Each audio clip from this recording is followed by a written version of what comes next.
नेपाळमध्ये सुरू असलेल्या संघर्षामुळे सीमा बंद केल्या आहेत, त्यामुळे भारतातून नेपाळमध्ये होणारी कांद्याची निर्यात थांबली आहे।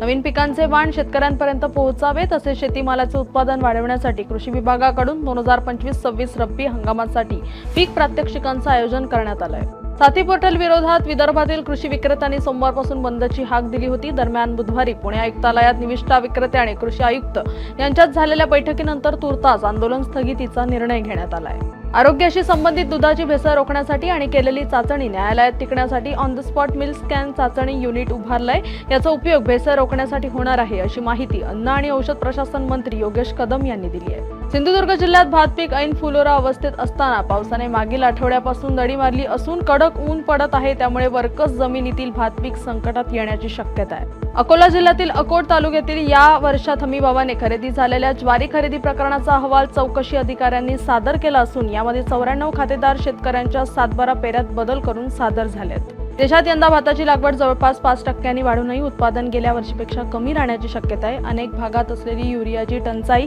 तसेच भात पट्ट्यात पिकाचं पावसाने केलेलं नुकसान यामुळे उत्पादनाला फटका बसणार आहे। आणि आज विदर्भ, मराठवाडा आणि मध्य महाराष्ट्रात विजांसह जोरदार पावसाची शक्यता असल्याने सतर्कतेचा इशारा देण्यात आला आहे।